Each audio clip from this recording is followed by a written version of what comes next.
Okay, let's see where this goes. Okay, so I was going to write this down, and instead, here we are. Vomitous, that is disgusting. The reason I have sat down is because I have been called by the wonder of midday cinema. There's a cat running around.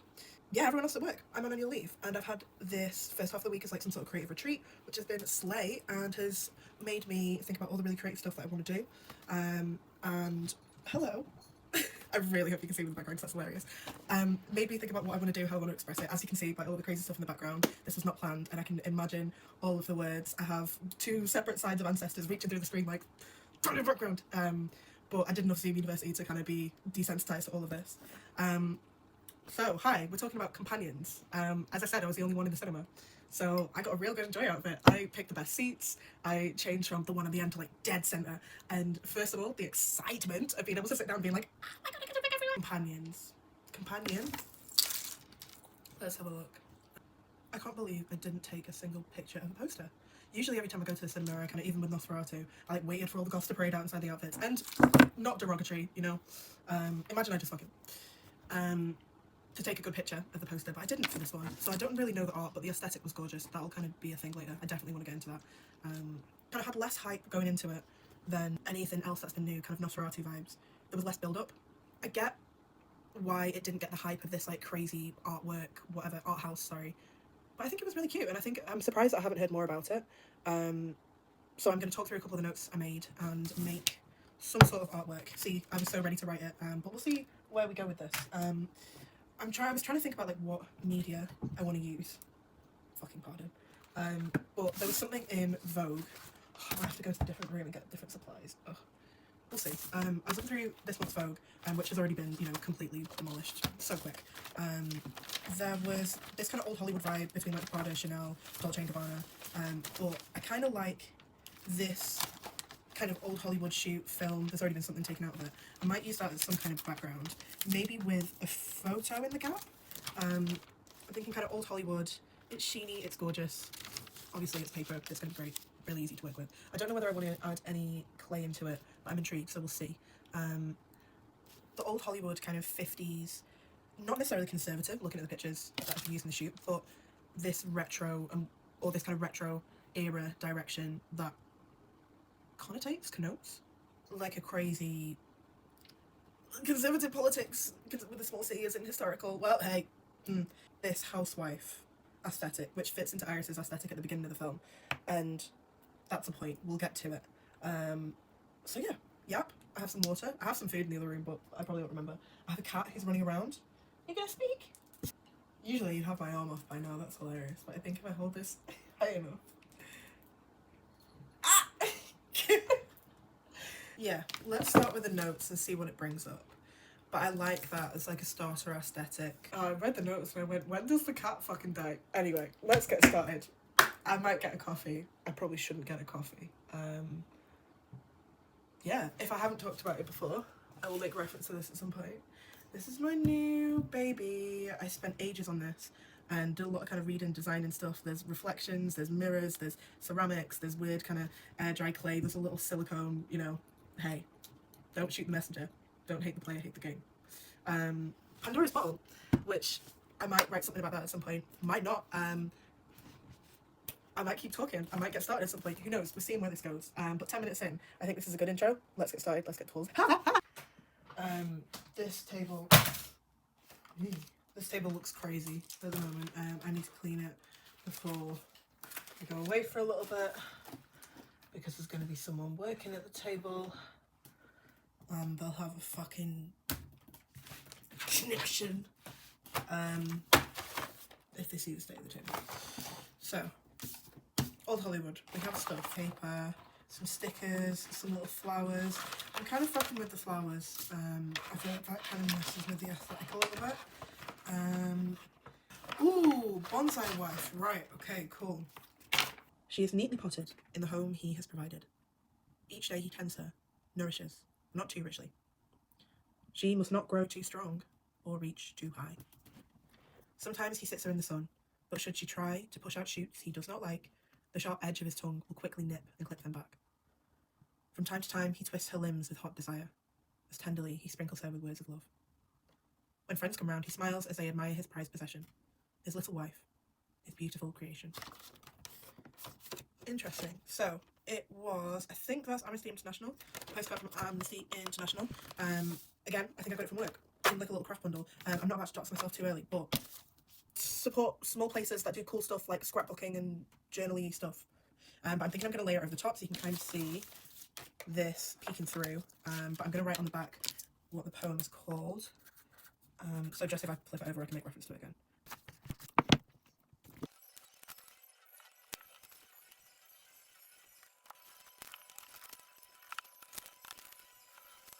Okay, so I've done a little bit of a start. I took that over out of the postcard. I've probably explained that at some point. I don't know. Let's hope future Hannah does that. I want to start with aesthetics. Very dreamy, very kind of this retro dream, American dream. Read into that what you will in terms of politics. I think it's interesting that this is going to be so many spoilers. Fucking get used to it. And the way that he says, oh, Kat says it's okay. And then she's kind of brought in, personalised as somebody who is facilitating. She's part of the bad human gang. But then we kind of start to feel sorry for her. And then there's not much sorrow over her when she dies. It's just kind of like, oh shit, right, guess we're moving on. Guess that got wrapped up. And we start to see big bad straight white man into his official role. But the intro recorded memory was meeting in a grocery store. He was a little bit awkward. Oh, it's so silly. Oh, it's cute. They're awkward. Whatever. It's normie. Also referencing that he limits her intelligence at 40%. I think that says a lot about the kind of woman that he wants and how he it hints at that control quite early. Also the fact that he then controls the intelligence. Don't like that. Useful as a plot point, but that made me want to go, oh, well, of course. Well, man, am I right? I think it's an interesting script point that he is always in this kind of control. So there's this kind of inevitability with any kind of escape. I think that was the first thing. So I want to do something about control over women. I want to kind of really represent the politics here. So that's why I've kind of put things like shame and things like the female body with this retro aesthetic and this poem at the back. The next bit is Patrick. So he is this kind of gender balance of the bots, which I did kind of appreciate. But the phrase I wrote down was, the predator doesn't discriminate, but this also doesn't balance it out. So I want to make sure the person I'm focusing on is the big bad guy without all the kind of added in labels, because you've still got Patrick. I think that was a useful reminder before I get too into let me talk about Audre Lorde and why we don't need men. Sorry, Dad, thank you for watching this, I guess. But hey, you should go talk to my mum about that. Yeah, I want to kind of focus on the perpetrator here, the predator here. This kind of violent aspect that I want to hint at the gore a little bit. Kind of like in the neon pink, but it's not quite blood enough, but it's not quite gory enough. I want to focus on that kind of anger, that violence, but also link it back to said predator perpetrator. What struck me as sad as well was, even though Patrick's aggression ends up turned all the way up and Patrick as one of the bots, I found it really sad how he kind of goes out, and that when he sees the context for what it is, when he sees what's been done, the way he perceives the plot so far, with the characteristic of his strength, aggression, being turned all the way up, the only option he can take is to, you know, I found really interesting, because I get it. Hey, let's not get too mentally ill too quickly, but the way that he views the truth is with whatever perspective he is given by the control. So as much as there's also a, hey, let's grab our own controls, kids. As much as there's a, hey, let's grab our own controls and take care of ourselves and, you know, liberation. It's also like a, oh, yeah, I get it. When everything kind of gets to that point of, I feel like that's universal. I don't even need to cuss at that point. That's the only way out he can see, which is kind of sad. It's kind of the point. but I found that important to write down. So I want to come back to that aggression, that perpetrator who is really behind this, who is really harmed by this. Take it away from the feminine a little bit. Not take it away, let's rephrase that. Balance it to both bots a little bit. Empath, I can't remember what. Fucking Google it. Every time I watch videos like this, I'm like, why don't they Google it before they start? And then I was like, oh, let's go. The next bit I'm getting onto will be the guy from the company, Teddy, and how he kind of helps her. Then the bit after that is how he overpowers her. That kind of gave me some thoughts. And then the way she kind of departs at the end. Yeah, I'll maybe do a voiceover as I make it, because I want to explore what I've noted down as I kind of go through it. Let's see. The cat's calmed down now, so that's good. I think notes is useful to kind of stick to the plan. I kind of felt myself drifting a little bit in an intro because I just kind of went straight in. Stop saying kind of. I just went into it.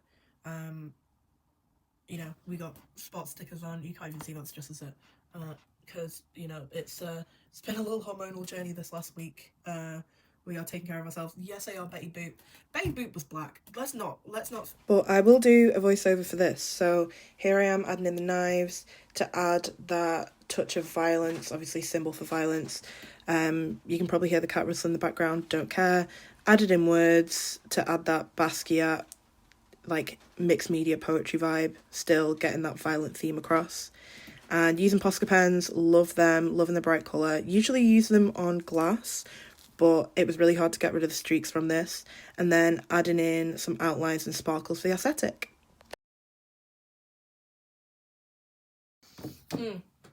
I've added little bits in, thinking about the man, but I want to also talk about the guy from the company, Teddy. I've also found this newspaper clip art of a man, kind of old Hollywood hat, big, huge mustache. So silly. It's at this point I realise there's someone outside my flat, so I get really quiet and look in and just add some finishing touches. He just gives her complete self-control and runs away and leaves his boss's dead body in the car with bullet holes in the little... No? Okay. Here's some alternatives, which gave me more questions. Hey, is he just another guy giving her power and then running away from the responsibility of actually dealing with it maturely? Do we want to get into AI? Who knows? I'm going to reference it and kind of leave it out in the ether for a second. Why doesn't he get help? Company loyalty? Same reason. There's the whole thing with the police at the beginning. Oh, well, what do we tell them? Oh, we want to look at, and then what next? And, you know, people are scared. Fair. Sorry, Phil.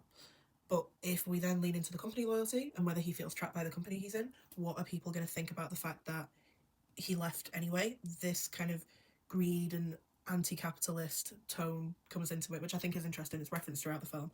Also, when Iris says at the end, you know, this is why you did it, for greed. It's nothing to do with because you're alone and because things are hard for people like you, which I think the same is true for incel culture.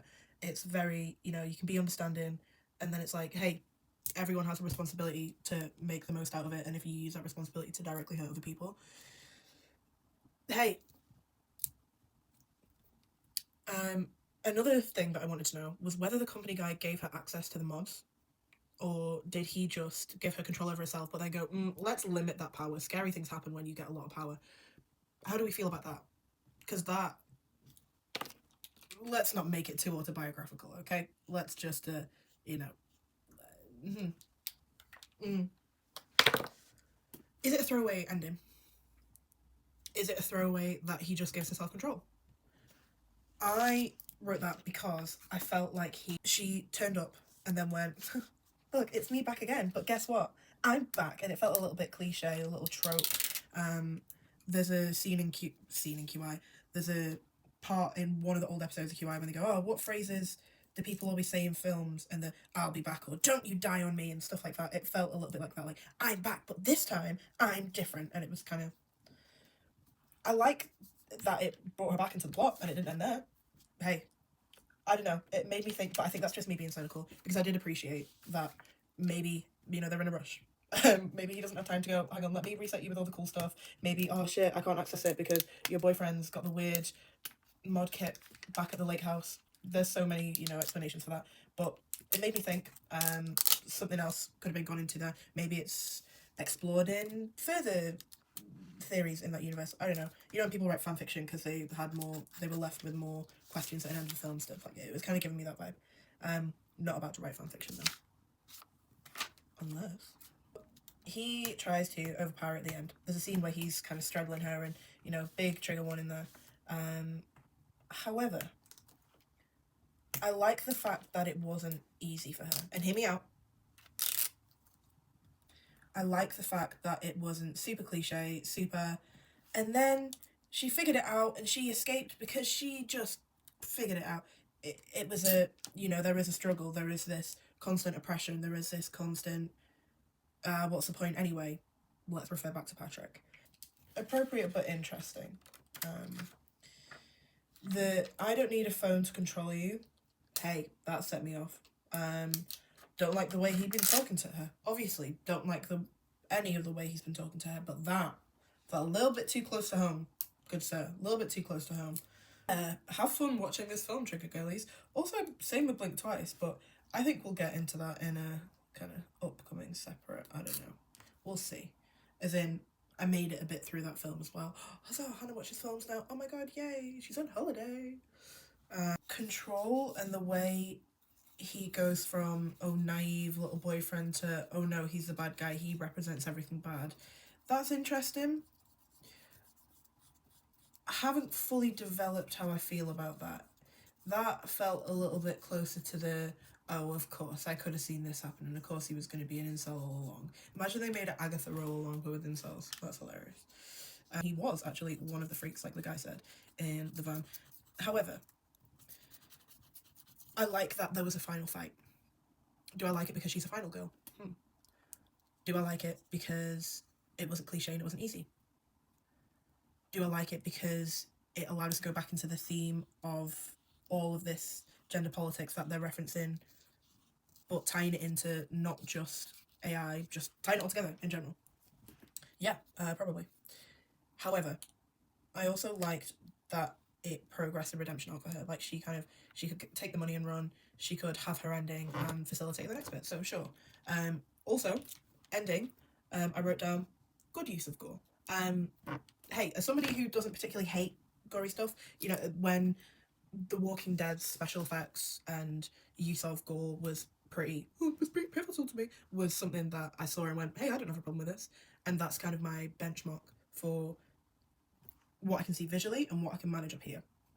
Much more visually comfortable than mentally comfortable. Hey, anybody who knows me knows that. So I wrote down good use of gore, special effects, and detailed close-up shots throughout. I think the way that all of the gore and special effects are framed is also really clever because it obviously draws your attention to it, which as well, Blink Twice was really good with that. There was a lot of suspicious close-up shots, even in the beginning half hour of it maybe. It's a bit much. There's like heads completely basketball inside out. Does it also reflect the aggression marker that the other guy had? Yeah, it's useful. It's a... Whenever people go, oh, I don't like gore and stuff, it's just kind of gratuitous, but, you know, you don't need... Well, yeah. Well, you don't need, you know, cigarettes either, but it has its place here, and it's used well. I think it cements it not only in the tradition as a horror film, but it really locates it as the kind of good for her horror, where you've compared it to stuff like Jennifer's Body, Ready or Not, even to a certain degree, Maxine? No, X, where even from the first shot in Companion, she's drenched in blood. First shot. Early on in the film, her outfit's messed up. There's no kind of, oh no, but I have to go home and get... No, it's straight away with that. Is it also just a nice way to ruin the perfect, pristine 50s aesthetic? Yeah. So the gore is necessary, the violence is necessary, all the blood is necessary, which is why I wanted to kind of add on to here, because there's a lot of, you know, oh, that's a bit much, you know, whatever. Go find less. Go find something else. Leave people to do their extraness. The last bit I want to talk about is Iris. Not as a whole in particular, because love her, would die for her, you know. Or the phrase that she reuses from the beginning is, there are 2 times in your life when the clouds part and everything is, you know, so clear. And the first time was when I met Josh, and then after it, the next time was when I killed him. Paraphrasing. But love that, you know, she's then showering, looking at her hand, the metal, the way she looks at it, the way she kind of peels the skin and goes, no, I want to get to know it on a deeper level a little bit more. I want to get to know me on a deeper level more. I'm not going to hesitate. I'm not going to go, ew, oh my god, there's skin peeling off it. No, it's her. And she's so okay with it. She's already in the shower naked, so I don't know why, you know, that would be too much or whatever. But then she gets to choose the identity she wants. She dresses the way she wants for her big escape, presumably from cat's clothes. She goes from being named after a famous sad song of kind of the misunderstood group, and by that I mean it was on my playlist in like 2012. Let's not go into high school. But she's gone from being named after Iris by the Goo Goo Dolls to driving, hey, right, you're about to hate me, Ferrari or Mustang. It was a horse on the back of the thing and it was red. I think Mustang, but I should have Googled it before. But you know what? We've already talked about this. I should know cars because I think cars are very sexy. However, I saw the horse, I saw the red, and I looked at her. My attention was on her, unfortunately. But with like millions in a hold all as well, which is the good for her. And I received that tradition open arms. I don't know. I love good for her films, whether it's my own or whether it's part of a horror genre, whether it's an approachable, girly, violent vibe, which is what this felt, because I approached it as aesthetic, it was pretty, visually great, didn't expect too much of it in terms of plot. I just kind of went, yeah, it's aesthetic, I've seen it, I've kind of seen some trailers, heard about it, I think it'd be my kind of thing. Absolutely was. But I also received it in the wake of the re-election and, you know, Reform Party in the UK, and these constant stats about violence against women, and I say stats as in a way to communicate what, or quantify, if you will, what the energy is at the moment, and it's not nice. It's disgusting, it's hopeless, it makes me feel sick in the pit of my stomach, which is also how they talk about love in the film. It's pain. That's how you feel it. It's this burning inside you, and it's a lot of negative words to describe it, but then that's still the positive. That's what they cling on to. And I think by thinking about that, by thinking about the fact that she chooses her identity in the end, you know, if you manage to escape and choose your own identity, choose your own next steps, grab it with both hands. And you know what? I want an end like her, except I want the money too. But I'm inspired to go and live like her and, you know, live my life how it should be lived and take back all that has been taken from me, you know, motivational, good feel, but also politically relevant, contextually relevant, we'll say. As are most good for her films, I will say. It is a way that I kind of process the climate and the context. It's very scary, and part of the safety routine is maybe the bad guys do get it in the end, which, as there were several escapes and as the plot kept going on, every time you think, yeah, she's got away, and then you go, oh, come on. Of course this dude's driving a Tesla. Yeah, I think it's important, but not too up there, you know. You don't have to do pre-reading to go and watch the film, and I want an end like her. I'm thinking, for the blood, I did see this in, it's like a lipstick pencil, lip liner. Oh no, it's stuck to the table! Oh god. This is why I literally have a mat and a tray that I do all my arts on, and they went, no, because I've just cleaned the table, so I want to use it.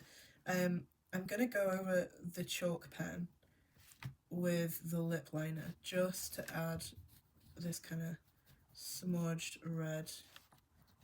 It's giving crayon a little bit, which I like. It's got texture. Now I blended the pencil down a little bit, it's easier to kind of wash it in, which I quite like. I saw somebody doing, I think it was traditional Japanese art, and the way they use a fan brush is so cool. Like, I've never thought of I've never seen somebody use it to create such an effect with such precision. I was like, hey, absolutely, I need to rewatch that and figure out how to do that. It's stunning. The way those colours went in together, wild. That's what this could use. Maybe that's my next purchase, but we can't have many purchases for a while. So I've added the red. I might add it to the little pocket knife in the corner. Oh my god, I didn't even explain why there's a pocket knife. If you watch the film, you'll get why there's a pocket knife, which is why I wanted to compare this kind of big chopper to the little pocket knife in the corner. I also felt, you know, the little Basquiat from the words is the Basquiat vibe, and mixed media also lends quite well to anything that's a little bit political, and I think that's what I like about it. Contextually powerful, artistically powerful, approachable, but not too kind of daunting for topics that are like, yeah, I already need to process this. I don't want to be necessarily having to process a new format at the same time. Obviously, there's nothing super complicated or like difficult about creating pieces like this. It's not particularly a high skill level or a high whatever words people want to use, and it's not trying to be Basquiat when I reference the use of words. Clearly it's not Basquiat, but like Basquiat uses symbols and uses symbology to reference, that's what I'm using here. The words, the knives, the reference of it, anything for you, and the knife does not discriminate, and the aggression, it's little captures that represent things that I've tried about. So somehow I'm gonna let this dry, photograph it. We'll try it in a frame, I don't know. But this is the piece, and I've got to the end of a progress, and it's interesting.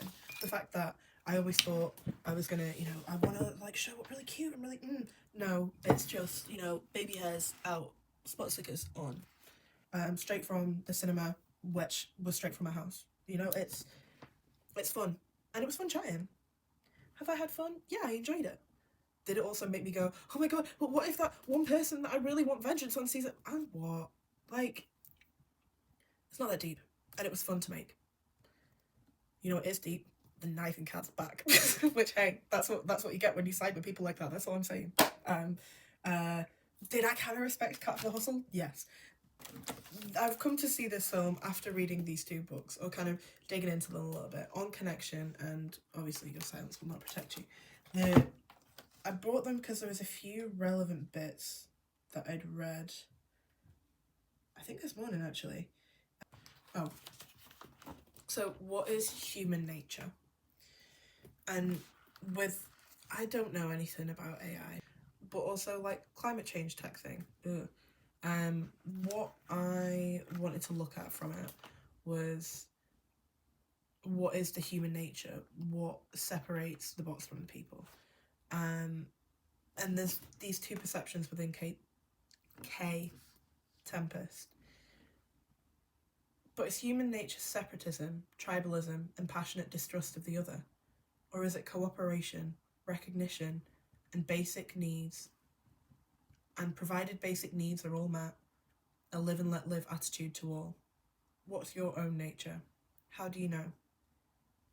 Then it references a piece called Blood Rights about civilization stemming from, not from capacities as hunters, but as cooperators and communities. And I think it's interesting that the most human thing I saw was when she was in the car and she was saying, yes, I love you, but she breaks up with him. That was the most human, when she went, yes, I love you, but I need to, you know, I can't do this and I need to whatever, and then he flips out.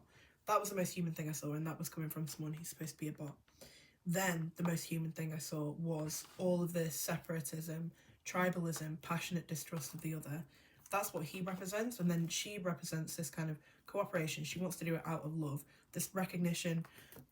I read that as love, respect, positive connotations, and provided basic needs are all met, like not being chased. She has a live and let live attitude. She's willing to get to know these people. She's willing to put aside the fact that she believes Kat hates her, to have a nice weekend with her boyfriend and his friends. Is she more human than he is? Hey. Then Audre Lorde, I think I was reading a bit about Uses of the Erotic, the essay is called. There was a couple of, obviously, it's such a potent piece, but this kind of suppression of the erotic as a considered source of power and information within our lives. The fact that she's referenced to as a fuckbot, you don't see her taking any pleasure from any kind of interaction. She's always a little bit uncomfortable, she's always a little bit moody. She has to fight Sergei off, and then she just kind of lies there like, I'm so glad we did this. You don't see her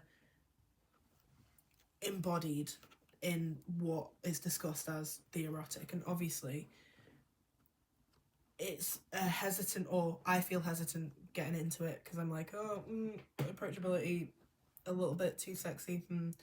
But Audre Lorde also references how this kind of erotic has been misnamed by men and used against women.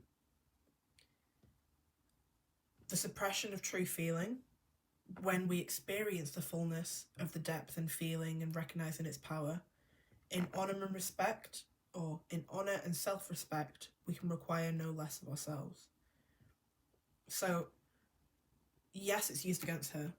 The fact that she is controlled by him is used against her. He enacts violence upon her because they have this intimate connection, a love link, if you will. She doesn't seek anything more than that. It's this suppression of true feeling. She's in love and she's in pain and she feels all these things and she does it anyway. She kind of is uncomfortable, but she goes to the beach house anyway. She doesn't want to go downstairs, but she doesn't want to go to the lake, but she pushes past anyway.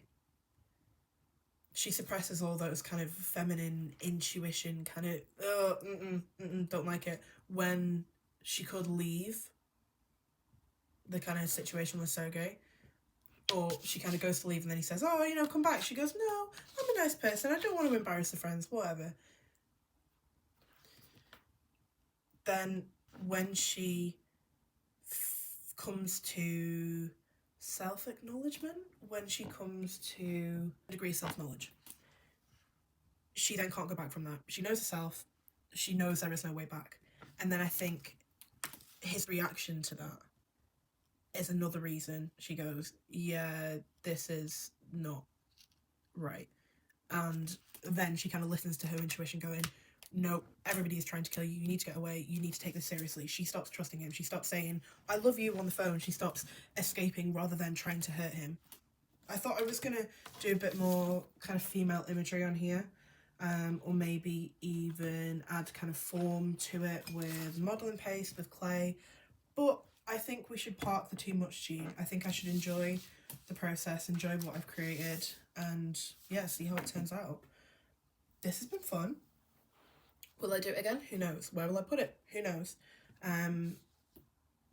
Let's have fun. Long live being creative and yapping. But anyway, sweet.